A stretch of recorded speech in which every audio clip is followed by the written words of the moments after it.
Hi everybody, my name is Megan Fielder, author and creator behind Algebra Elevated, and I'm just coming on here to talk about some teacher and technology tips with a few other tips and tricks along the way.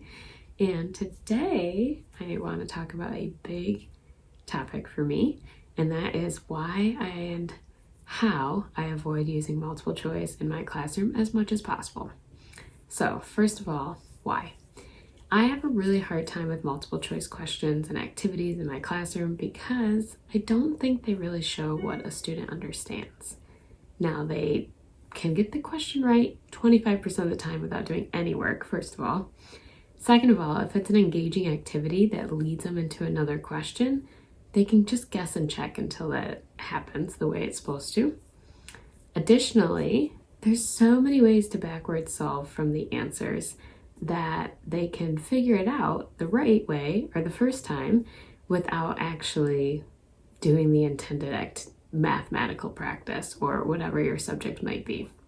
So multiple choice just really kind of doesn't sit well because I don't really feel like they are doing the math or the activity the way it's intended, and then they're not getting that practice out of it that us as teachers really wanted them to do. So a lot of resistance that comes with this unpopular opinion maybe is that PSAT, SAT, ACT, standardized tests, big standardized tests are primarily multiple choice. So if I'm not doing multiple choice in my classroom, am I not preparing students for those tests? Well, there's a couple of things behind this. First of all, when I do intentional standardized test prep, I put multiple choice back in because I'm preparing them for something that is definitely multiple choice. But if I'm teaching my concepts appropriately along the way, then when those options are there, I feel like it can only help them.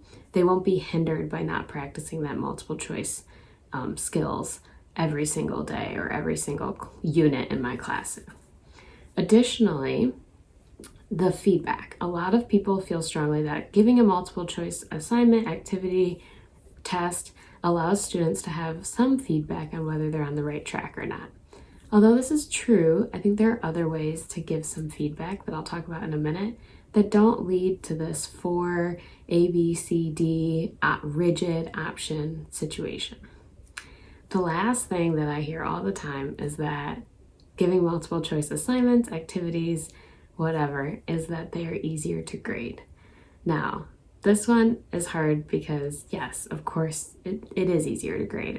There's no denying that. However, that's not why we do what we do. We teach, we practice, we study so that we can get better at whatever concept we're learning. If that concept requires us to have a little more grading, then that's what I, as a teacher, value over that time grading. Now, I do strongly believe that we give ourselves a little too much time into this career sometimes. So I did make a whole other video about how I reduce time, and it is not by incorporating multiple choice. So if you're interested in some other ways to reduce your time spent grading, check out that video. I'll link it above right now. So all this being said, now you see why I don't like multiple choice and some unpopular responses I get to that.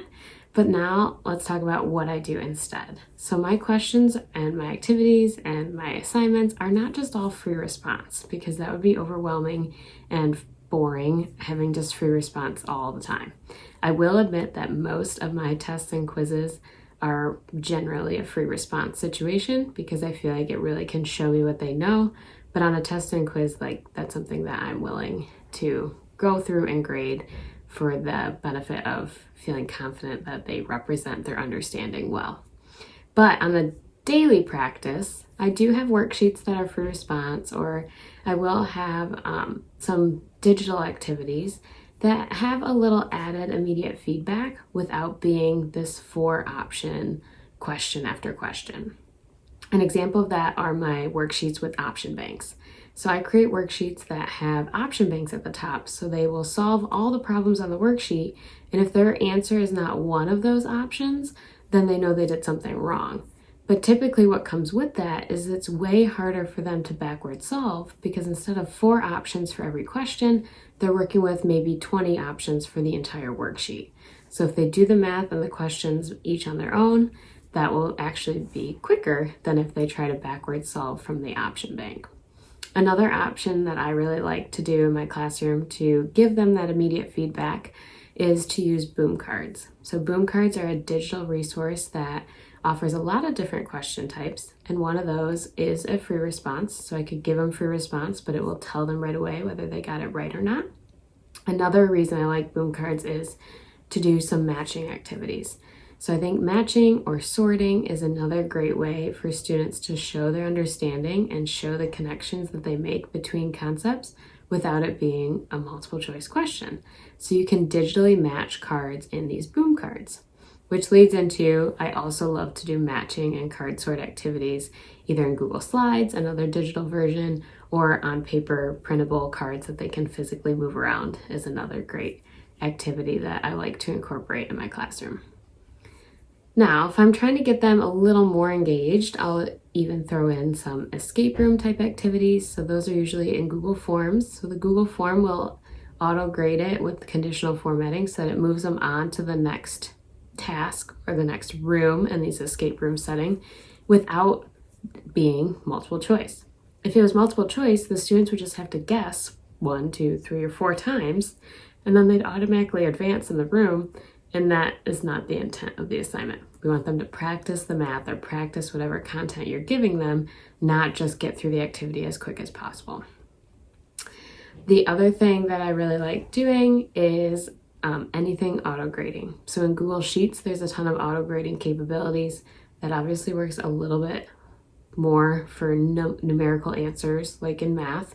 But like I have these partner picture activities. So they work with a partner and it will digitally auto grade the activity. So it's auto grading, but still free response. So they're doing the math to get to that right answer, but they are not just guess and checking from these options that we've created for them. What I've found after eliminating or pulling back how much multiple choice I use in my classroom is a couple of things. First of all, when I do give them multiple choice questions, they get kind of excited about it. And so it's a nice little surprise for them whenever it happens, while I can sneak that standardized test prep practice in there for them. Additionally, I found that my activities are more engaging. So without having those 4 options, I'm getting a lot less guess and check, and I'm getting them actually engaged with the content, the standards, the material that I'm really intending for them to work on. The last thing that I've found is I've actually found that it seems like the activities are more fun when they're, or even the worksheets, when they're not those multiple choice questions over and over again. They don't feel like they're taking a test forever.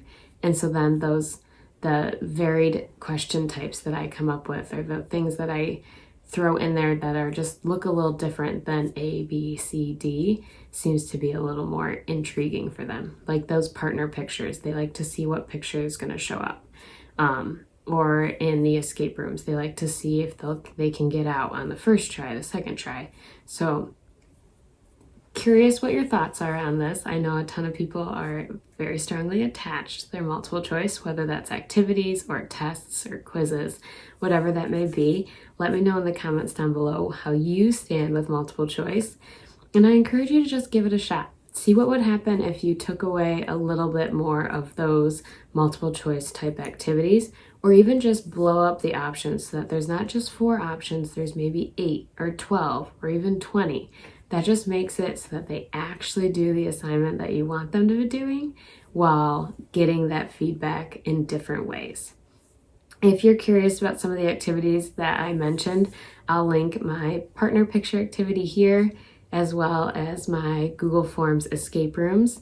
Those are 2 of my students' favorite types of activities to do, especially when we're in that final just practice of an assignment versus learning it for the first time. But let me know down below what you think, and stay tuned for more videos on teacher tips and technology tips as this channel grows. Like, subscribe, and share so that other people can find these videos as well. And I'll talk to you soon.